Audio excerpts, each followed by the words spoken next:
Morning, नमस्कार सर्वांचं परत एकदा स्वागत आहे मित्रांनो. आज आपण अतिशय महत्त्वाचं इंग्रजीचं एक टॉपिक त्या ठिकाणी घेणार आहोत.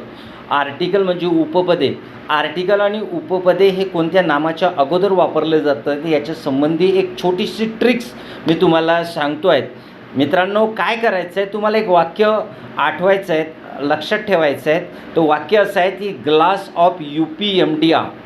अ ग्लास ऑफ UPMDR हे एक वाक्य आहे.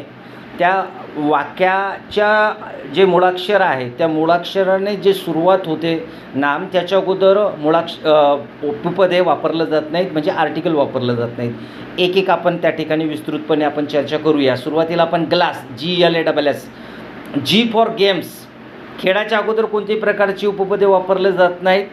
L for language. भाषेच्या अगोदर कोणती उपपदे वापरले जात नाहीत. A for abstract noun. त्याच्या अगोदर कोणत्याच प्रकारचे आर्टिकल वापरले जात नाहीत. S for subject.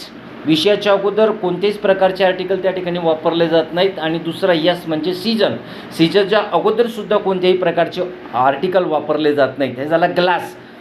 Of, OFF, of. आता याच्या संदर्भामध्ये आपण या ठिकाणी चर्चा करूया. ऑफ म्हणजे वाक्यामध्ये बहुधा काय असते की प्लेंटी ऑफ, लॉट ऑफ अशी वाक्यरचना असते. तर अशी रचनेच्या अगोदर द आर्टिकल कधीही वापरलं जात नाही. आणि दुसरं F आहे फेस्टिवल, म्हणजे सण. त्याच्या अगोदर इंग्रजीमध्ये उपपदे वापरलं जात नाही. म्हणजे दिवाळी असोल, होली असोल, त्याच्या अगोदर द आर्टिकल त्या ठिकाणी वापरलं जात नाही. कोणतंच आर्टिकल त्या ठिकाणी वापरलं जात नाही. हे झालं ग्लास ऑफ. आता अप, UP. अप म्हणजे अनकाउंटेबल नाउन.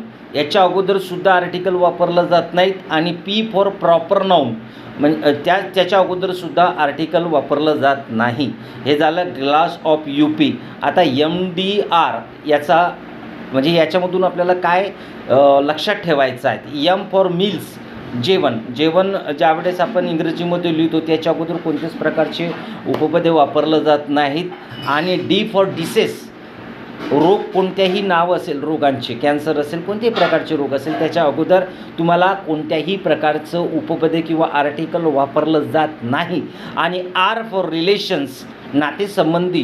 ज्यावेळेस आपण इंग्रजीमध्ये लिहितो, अंकल लिहितो, तर त्याच्या अगोदर कोणत्याच प्रकारचे आर्टिकल त्या ठिकाणी वापरलं जात नाहीत. असेच मजेदार व्हिडिओ पाहण्यासाठी माझ्या यूट्यूब चॅनलला सबस्क्राईब करा, लाईक करा. भेटूया आपण नवीन एखाद्या मजेदार व्हिडिओसोबत. नमस्कार, थँक्यू, धन्यवाद.